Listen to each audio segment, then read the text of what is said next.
En el momento en que todos estos sectores le retiren el respaldo efectivo, y tú sabes cómo son los respaldos con movilizaciones, con apoyos económicos, los congresistas van a decir ya no nos queda más que aprobar esta reforma en primera legislatura, someterla a referéndum y que nos vayamos todos.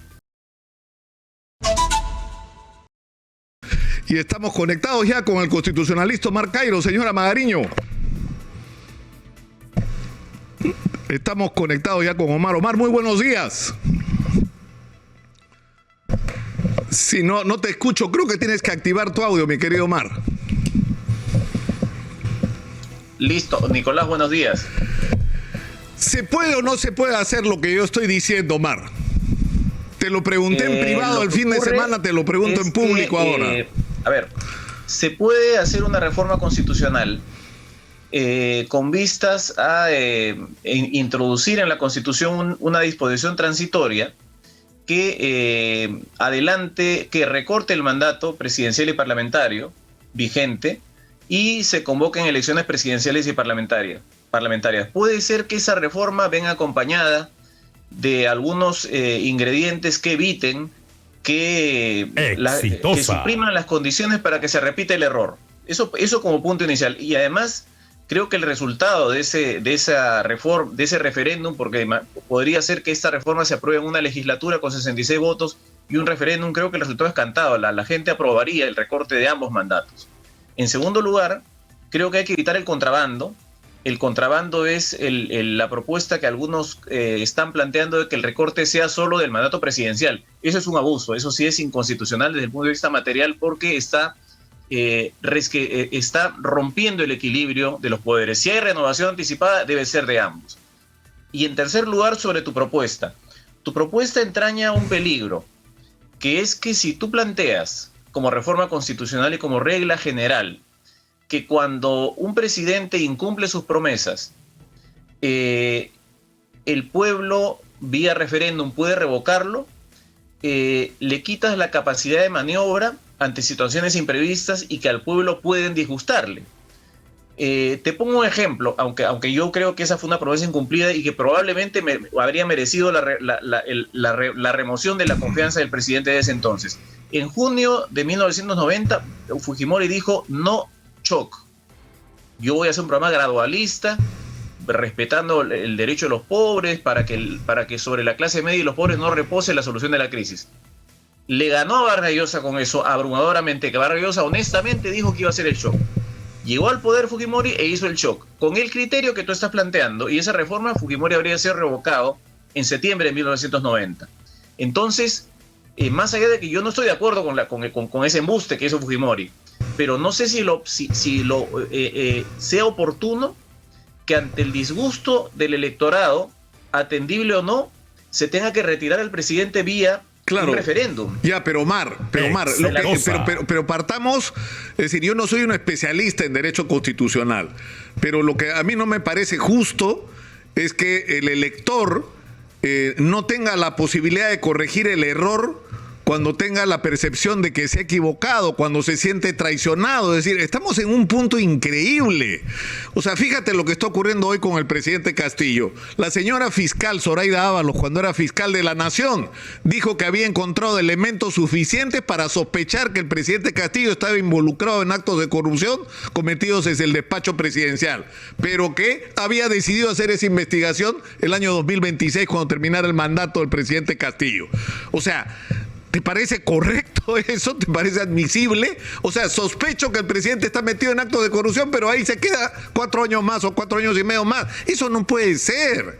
O cuando se produce el nivel de desgaste. Mira, IEP, que es acusada de ser una encuestadora medio zurda, ¿no es cierto?, está diciendo que el 76% desaprueba al presidente y el 86% desaprueba al Congreso.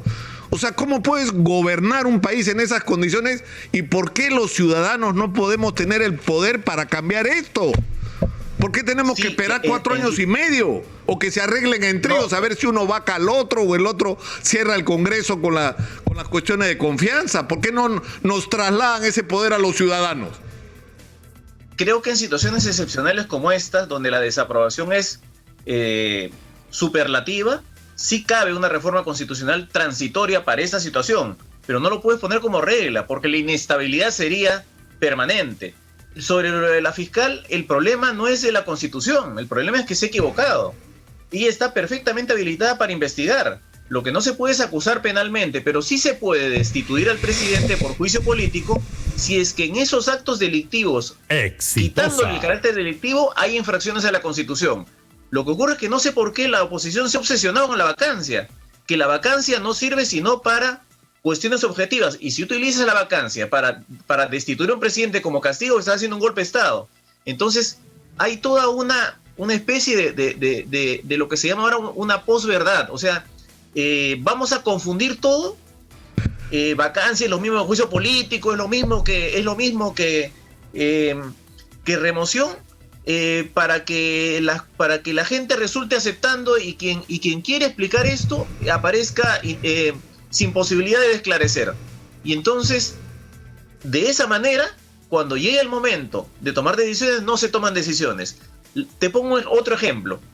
Tú dices que hay una crisis y un gobierno sumamente ineficiente, lo cual es cierto. Uno de los elementos claves de ese gobierno fue el ministro de Salud, otro el ministro de Transporte. Este Congreso, que se dice recalcitrantemente opositor, dejó permanecer al ministro de Transporte 7 meses. Y al ministro de Salud le dijo la derecha más extrema, encabezada por Renovación Popular, le damos 30 días de plazo para ver cómo funciona. Y ahí el problema no es de la Constitución, el problema es de la clase política. Ya, pero regresemos al punto. Estamos en una situación de extrema crisis.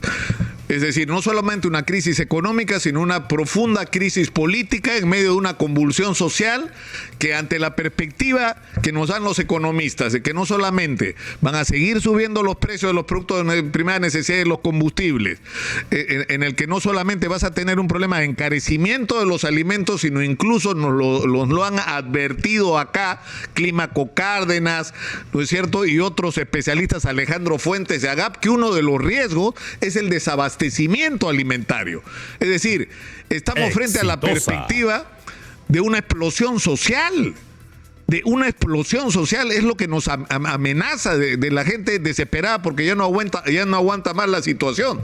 Entonces, en esta situación donde tienes este nivel de descrédito de la clase política por la incapacidad que tiene para enfrentar la situación y las urgentes necesidades de la sociedad, sí es posible una reforma constitucional que tú dices, no debe ser general, debe ser puntual, una especie de disposición transitoria y por una sola vez. Exacto. De la Constitución, en que se permita que el presidente y el Congreso de la República salgan y se adelanten las elecciones. ¿Cuánto demora eso? O sea, esta semana o la próxima el Congreso podría discutirlo. Y de ahí el Congreso mismo, sin ir a referéndum, podría ratificarlo en la siguiente legislatura, que empieza ¿cuándo, Omar? ¿En junio, en julio? Sí, pero eso es mucho tiempo. Creo que mejor sería hacerlo en una legislatura con un referéndum, como hizo Vizcarra con las 4 reformas, de las que prosperó 3, y en 4 meses se ratificó. Una legislatura más referéndum. En el referéndum por goleada va a ganar esta reforma, no tengan la menor duda. Pero a lo que me refiero es que para que esto prospere, el Congreso tiene que aprobarlo. Y el Congreso en este momento no lo va a aprobar por una razón. Porque esa deslegitimación que aparece en las encuestas no está respaldada por la reacción, ya no te voy a decir el término sociedad civil porque es demasiado gaseoso y esto de mece la cordura, estas cosas que son en realidad bien elementales, básicas y casi para discusiones de café. Creo que los sectores que soportan a la derecha, a la izquierda y al centro deben decirle, ya no los respaldamos. Ustedes no nos representan. Ojo, no me estoy refiriendo solamente a la izquierda, sino que con una perspectiva de país, decirle esto de la vacancia, las marchas en el campo de Marte, esto de la recolección de firmas, ¿saben qué? A nosotros no nos interesa. Ustedes se han quedado solos. En ese momento los congresistas van a decir, en realidad nos tenemos que ir, porque nos hemos quedado solos.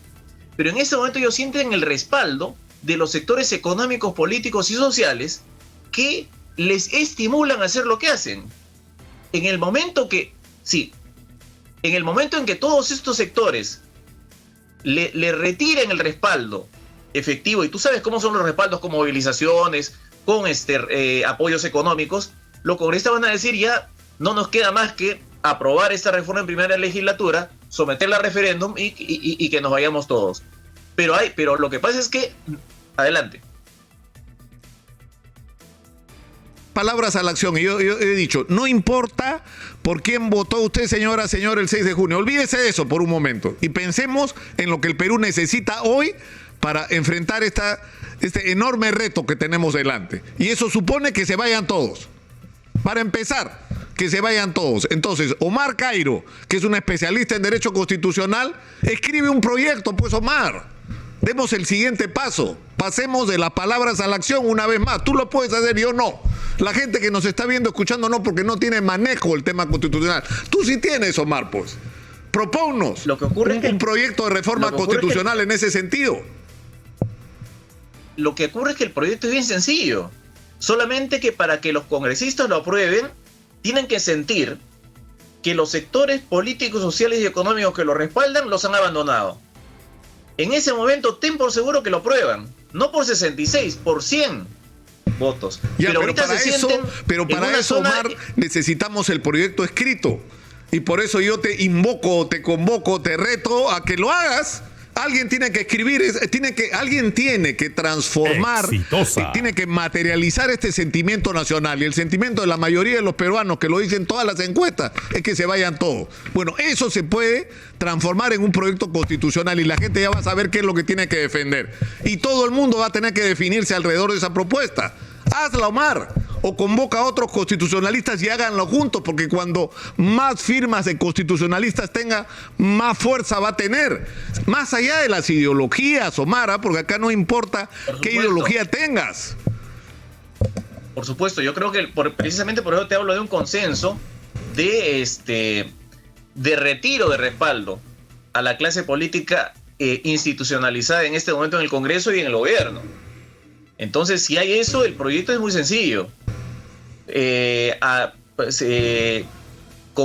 Disposición transitoria por el cual se acortan los mandatos y se convoca elecciones. Es bien sencillo.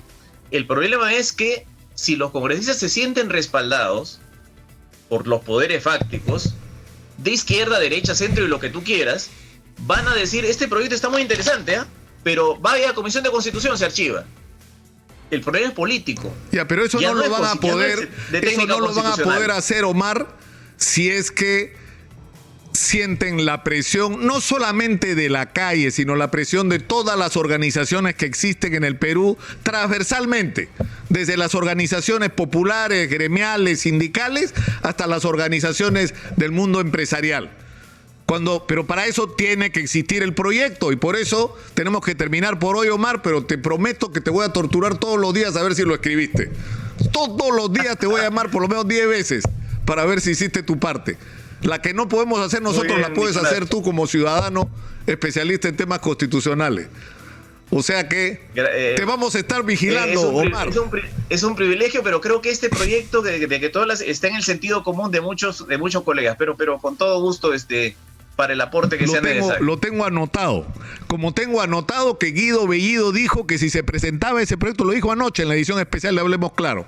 Él dijo, no, yo no puedo. Primero dijo que sí, después se dio cuenta y dijo, no, lo voy a consultar con el partido. Pero lo primero que le salió fue decir que sí. O sea que vamos a retar a cada político a ver qué dice sobre este proyecto de reforma constitucional para adelantar las elecciones. Muchas gracias, Omar. Muy buenos días. Un abrazo. Gracias, Nicolás.